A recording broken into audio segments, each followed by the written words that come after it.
আচ্ছা শুনুন, আমার একটা ফোন করতে হবে। ফোন পরে করবেন। আরে সিনানকে ফোন করতে হবে। লাস্ট যখন কথা হয়েছিল অসুস্থ ছিল, ওর কণ্ঠ শুনেই রেখে দেবো। বাচ্চাটা একা আছে, ও অনেক দুশ্চিন্তা করবে। চলুন চলুন চলুন, জলদি করুন, তাড়াতাড়ি। কিন্তু আমার জন্য তোমাকে এটা লুকাতে হবে, এছাড়া তো আর কিছু করার নেই। ঠিক আছে, ওনার কথা শেষ হলে আপনি ফোন টাকাও করবেন, ওটা দিয়ে ততক্ষণ কিছুদিন এখানে চলতে বসুন। হবে। বাচ্চাদেরকে বলো আমি কয়েক সপ্তাহের মধ্যে আসছি। তারা যা করেছে তার জন্য আমার কাছে জবাব দিয়ে করতে হবে। তুমি কি এই সপ্তাহে আমার সাথে দেখা করতে আসবে? হ্যাঁ। ওই ডাক্তারকে মেরেছেন কেন? একঘেয়ে লাগছিল। আমি কাউকে কিচ্ছু বলবো না, চিন্তা করবেন না। আয়েশার সাথে অন্যায় করেছিল। তারপর আয়েশা আমার সাথে অন্যায় করে রিপোর্ট করে আমার নামে, ঠিক আছে? ও হো হো হো। সব মেয়েরা এমনই হয়, তারা প্রকৃত পুরুষকে মূল্য দেয় না। আপনি জানেন ওই মেয়ের জন্য আমি কত রিস্ক নিয়েছি। ওর জন্যই বেঁচেছিলাম। একে অপরকে অনেক বেশি ভালোবাসতাম, অনেক বেশি। ওসমান, অন্তত আমার সেটাই মনে হয়েছিল। আমি ওই লোককে মেরে ফেললাম আর আমার সাথে প্রতারণা করলো সে। আমার মতো মানুষের সাথে সে এটা কিভাবে করলো? কিভাবে করলো সে? আমি আসলেই পাগল হয়ে যাব।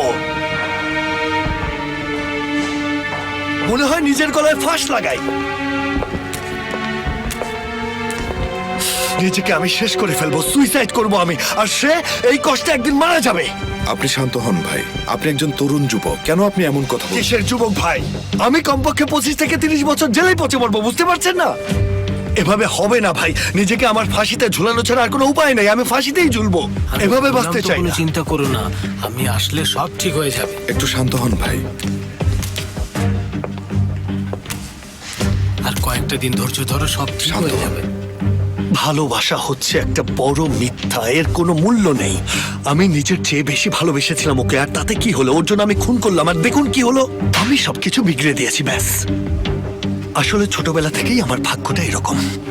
আপনি শান্ত হন ভাই, সবকিছুরই একটা সমাধান থাকে। হ্যাঁ হ্যাঁ, তা তো অনেক দেখেছি। সমাধান থাকে, সবকিছুরই সমাধান থাকে, অবশ্যই থাকে। কিন্তু অনেক দেরি হয়ে গেছে, বুঝতে পেরেছেন? আপনাকে একটা কথা বলি, আপনি কি আমাকে একটু দড়ি জোগাড় করে দিতে পারেন? কোন দড়ি? যে কোনো দড়ি হতে পারে, নর্মাল দড়ি হলেও চলবে, শুধু গলায় পড়লে যেন সেটা ছিঁড়ে না যায়। আপনি পাগলের মতো কথা বলবেন না, বসুন ওখানে। এত চিন্তা করো না তো, এত চিন্তা করো না। কত কথা বলবে? এত চিন্তা করো না।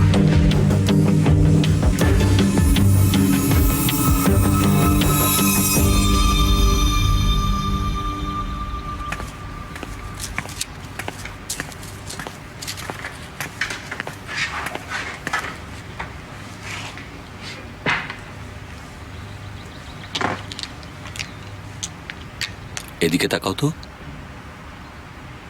তুমি কি কান্না করেছো? কই না, চোখে ধুলা পড়েছিল। কি হয়েছে বলো তো? জানি না আমি। আমার ভাই আর আয়েশার মনে হয় ব্রেকআপ হয়ে যাচ্ছে জুলফিকার। এই জন্য তোমার মন খারাপ? এটা তো নর্মাল বিষয়। ভালোবাসা তো এমনই, ভাঙবে আবার জোড়া লাগবে, তাই না? নর্মাল এটা। ঝগড়া করা আসলে উচিত না, তাই না? মোটেই না। আমার মতে কারোরই আসলে ঝগড়া করা উচিত না। আমাদেরও উচিত না। আর একে অপরকে ছেড়ে যাওয়াও উচিত না। আরে আচ্ছা, তোমাকে একটা কথা বলি, তোমাকে ছেড়ে কোথাও যেতে পারবো না।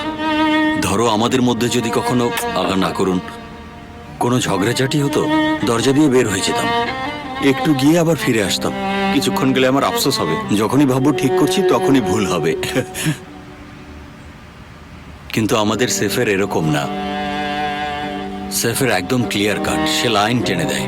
কালো হলে কালো, সাদা হলে সাদা, ব্যাস পরিষ্কার, এটাই সে। যেমন ধরো তুমি তার বিয়ের সময়ের কথাই ভেবে দেখো না। সেমা যখন রিয়েক্ট করলো তখন সে কি করলো? প্রথমে তার আঙুল কাটলো, তারপর সেমার সাথে যোগাযোগ বিচ্ছিন্ন করে দিল। এমন লোকই সে, স্ট্রেট। তুমি কি সেফিরকে অনেক ভালোবাসো?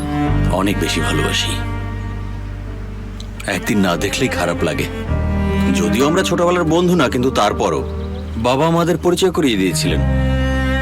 আসলে তিনি আমাদের পরিচয় করিয়ে দেননি, আমরা একে অপরকে দেখেই বন্ধু হয়ে গিয়েছিলাম।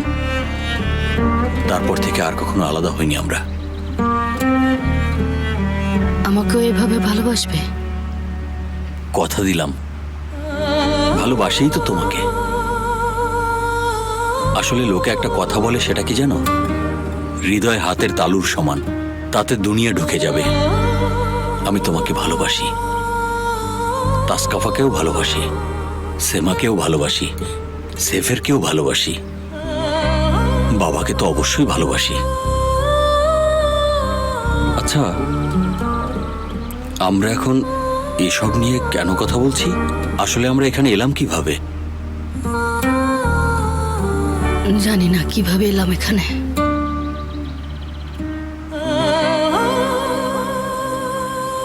ইমোশনাল হয়ে গেছে।